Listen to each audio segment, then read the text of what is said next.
Just getting the tracker ready. Had to pack some peanuts, of course. Not bringing the tow bar, so I'm probably gonna take that out. And it did rain today, so it is a little dirty. But yep, took off the tow bar, gassed her up, all $26, and it was almost on the empty. Should be a fun road trip. Tires are aired up, oil's changed, spark plugs, fuel filter, distributor cap, rotor, all that's done. So one of the things I'm doing to get ready for this trip, sticking a pool noodle right here. So this little clip is loud. It's supposed to lock, but at speed, it's doing this the whole time. And there is no way to tighten it.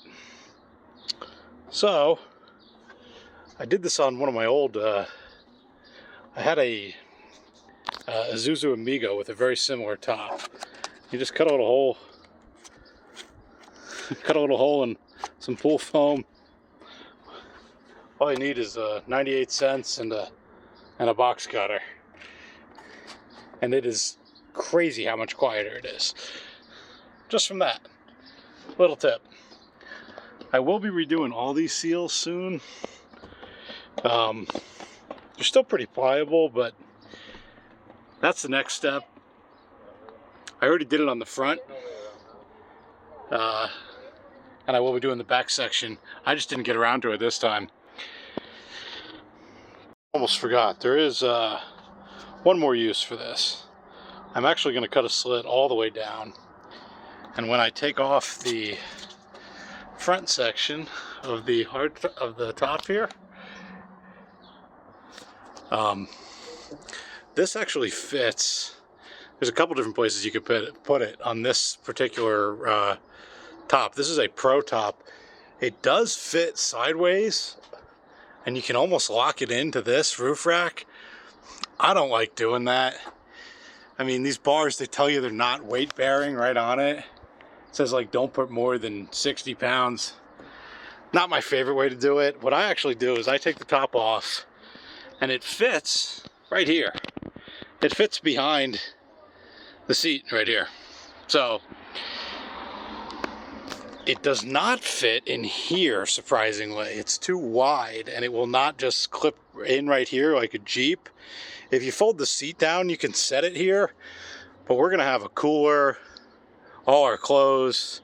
We're gonna be pretty loaded down. So what I'm gonna do is I'm just gonna cut a slit all the way down this pool noodle, and I'm gonna place the top right behind the two seats here, standing vertical. So not the way it's sitting now. If you turn it 90 degrees, it sits perfectly right behind these seats, as you'll see soon. So a lot of people say that you can't go highway speeds in a tracker because it's so dangerous. Well, I'm going 70. The speed limit is 80 on one of the routes, and I did decide not to take that, just for my own ear's sake, not so much the vehicle's performance. I'm in 5th, climbing a hill, a mile above sea level, no problem. I'm at about half throttle.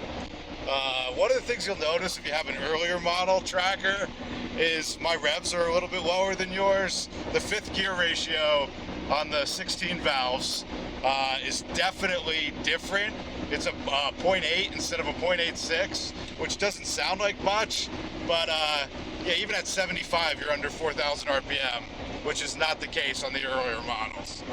All right, I'm gonna pay back attention to the road, but just give you a quick update. Oh, miles per gallon. Last tank was 25.6, and that was all around town. This one's probably gonna be worse just because I'm at elevation, climbing hills and everything like that, but I'll keep you updated.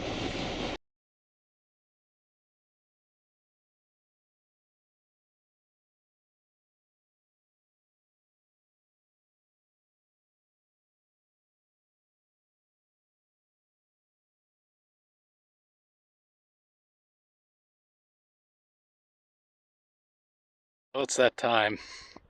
Decided to take the top off the tracker. So it fits right back here, but you have to turn it 90 degrees. You can't put the back in, it's too wide at the top. So it fits right behind the seat.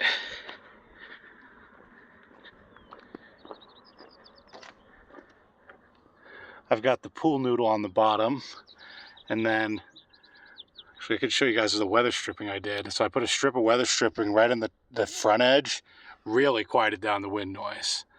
And then I also double sealed it here. See, the adhesive is coming off a little, but I take this off pretty frequently. So yeah, that also greatly reduced the noise level. But yeah, now it's time to close her arrow up. Enjoy topless tracker life.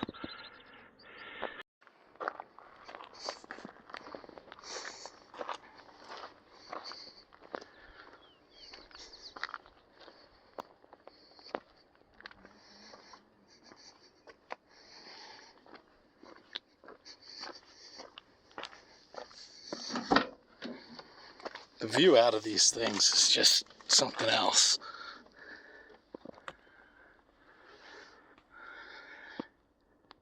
The many benefits to a geo tracker is you can just do this. Or you can do this. Yeah. Show me. Show me in your film. Okay, well I'll have to edit it. I was going to put this one on YouTube. I'll show you. Stand straight up. Pretty cool.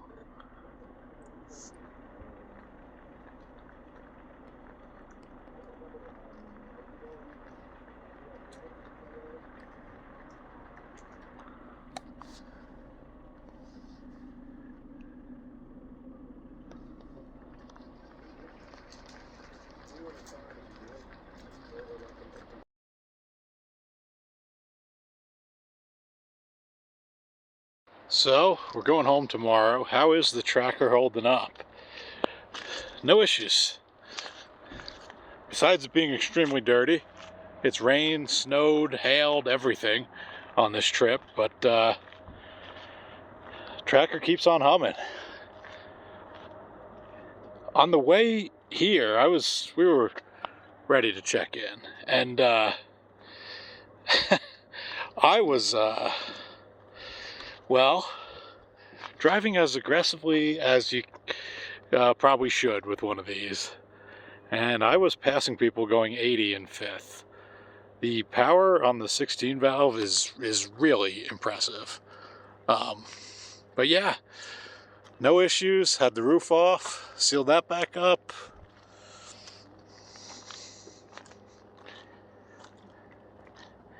In the park, I got 39 miles per gallon. Now, granted, it's 35 to 45, maybe 50 miles an hour the whole time. But I legitimately got 39 miles per gallon. Average on the highway on this trip, 26. Exactly what this vehicle is rated at. These things are awesome. So, one of the things that's contributing to my fuel economy is definitely these tires. Highway tread tires, not a crazy size. These are 215 75s. Yeah, they're 215s, right? I have too many cars. Yes, 215 7515. Yeah. The Destination LE3s, these actually improve fuel economy on anything, but keeping a smaller tire on this, so even though mine has a small lift on it, keeping a smaller tire definitely keeps the power and miles per gallon where it should be. The only thing, the cooler fits, no problem. Our cargo fits, no problem. The road noise. And I've got a hardtop. Maybe yours would be quieter, John. because it's a tin top, but if this thing didn't have so much road noise, I'd probably take it on more road trips. But we might tow it next time. Do still have that tow bar in there, so might tow it with the Suburban next time. So while the Tracker defrosts, I figured I'd throw out a couple other thoughts I've had. One, something missing here. Around here, something missing. That would be cruise control. I know it sounds crazy, but if this thing had cruise control, this trip would be a lot easier. The other thing I thought about, I was just chatting with somebody in the lobby last night, and he mentioned that he had one of these, and his roof had like flooring insulation almost. You know, it's kind of like almost like carpet that goes on here. And he said it drastically cut down the noise a lot, because that's where I'm hearing most of the noise from, is this rear section and right around the door seal here. Now my door seals are in good shape, they're soft, but one of the fixes that I keep reading about on the forums is to actually get another weather stripping here and double seal the door, and apparently greatly reduces the noise. So I'm going to try double sealing the door and putting some insulation on the front section and the back section of the hardtop. And when I do that, I'm also going to redo all the seals in here. But that's another video for another day. Got 450 miles home today, going through Yellowstone, down to Grand Teton, and back through Jackson, and going back to Salt Lake on mostly on Highway 89. So stay tuned for more updates. So at 55, this thing is really happy. I wish I could take the whole trip at 55 just to show you how much louder it gets here. 65's noticeably louder. And when you get up to 70 or above, yeah, it's pretty loud. Is it Jeep Wrangler loud? No, but my Isuzu Amigo was much quieter, and I mean, okay, this is quieter than a Tracker with a soft top, much quieter, but I think the insulation that I put on the roof and redoing the seals should drastically reduce this noise. But yeah, we'll keep it at around 65. It's tolerable. Probably keep it around there.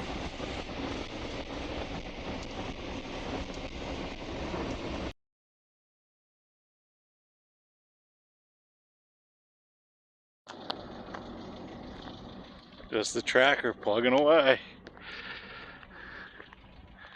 Did about 200 miles so far. Got some more to go, but yeah.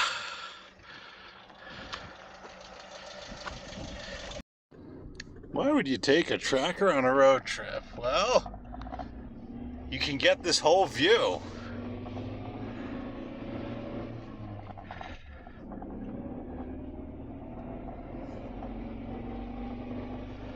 Next time I will probably tow it with my Suburban though, for my own ear's sake, but we'll see. We'll see how the insulation does. Next time, probably gonna tow it though. Probably gonna tow it. I mean, it's great in the park. At these speeds, 35 to 40, it's awesome. Nothing better. But you get to double these speeds, well, you guys saw that video. So yeah, just enjoy the view out of the Tracker. Let's see here, to show you guys the fuel economy. It's got 100 miles, it hasn't even gone through a quarter of a tank. It's absolutely insane. Decided to go the scenic route home. 55 miles an hour, all the way there. Chance to see even more wildlife. And the Tracker's quiet and comfortable, cruising around at 55, so that's what we're gonna do. We're not gonna go more than 55. It'll take an extra 20 minutes to go home, and I think it's worth it for my eardrums. Last tank was incredible. The last tank coming down from Yellowstone through Grand Teton into Jackson, Wyoming, 42 miles per gallon. 42. So, yeah, just enjoy the views, and we'll be home before we know it. The Tracker will. Next stop is Salt Lake City. Oh, proof that it's possible. Didn't want to go on down I-15, but yeah, you can cruise at 80. It's right at 4,000 RPM. No, my foot's not to the floor. Just a little loud, but it'll do it. Definitely not getting 40 miles a gallon in these conditions. Alright, so yeah, at 80 exactly, it's at 4,200 RPM. 4,100. At 76, it's at, it's more than that, 70, call that 78, it's at 4,000 RPM. But definitely loud. Speed limit's 80.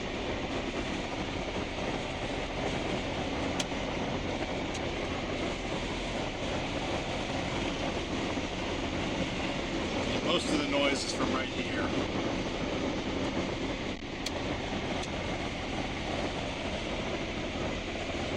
But I still got plenty of power. I mean, I could go 85 if I really wanted to. I don't think I really want to, though. About 80's good.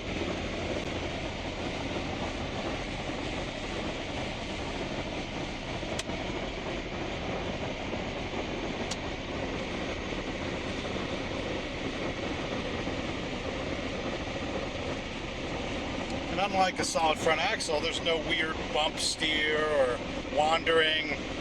My hands are off the wheel. I'm going straight at 80. Gotta love the Tracker. Almost to Salt Lake.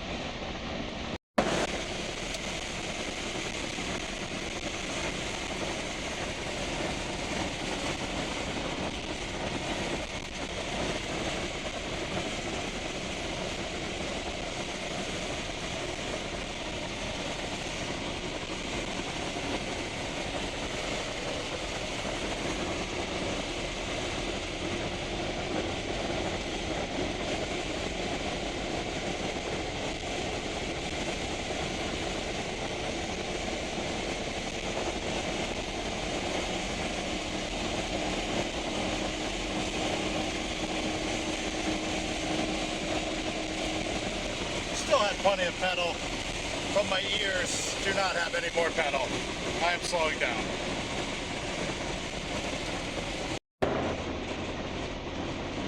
It is extremely windy all the time in Utah, for anyone who hasn't been. So, you know, certain stretches like here, it's not brutally loud, which I think this is like a normal amount of wind right around now. During those windy sections, though, it's more quiet.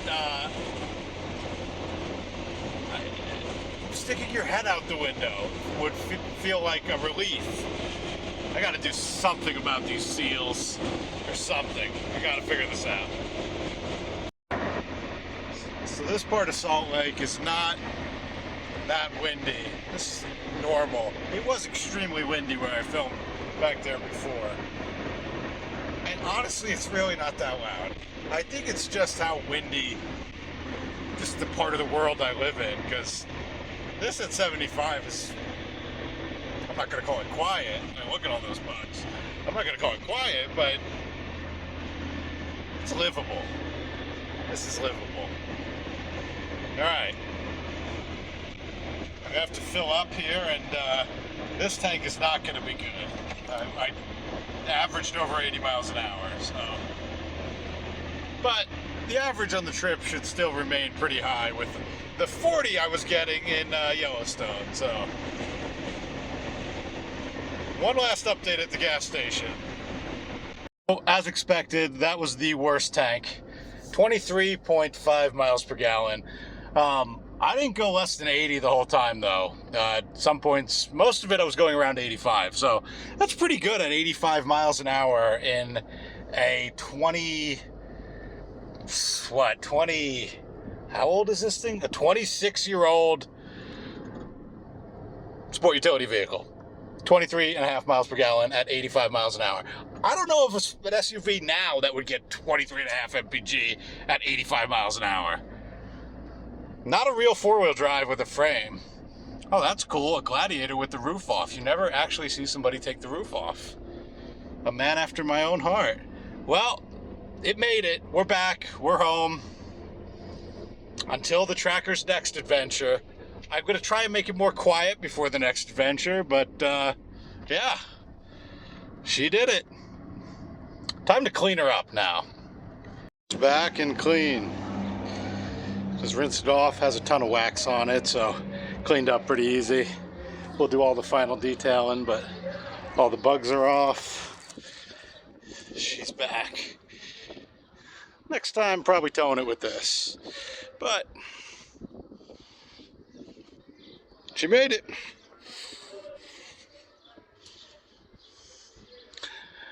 Drive your cars. There's really no point in buying a vehicle if you're not going to drive it. It's kind of going to be the theme of my channel. I'm going to take that on a road trip. I'm going to take that Firebird on a road trip. You'll see.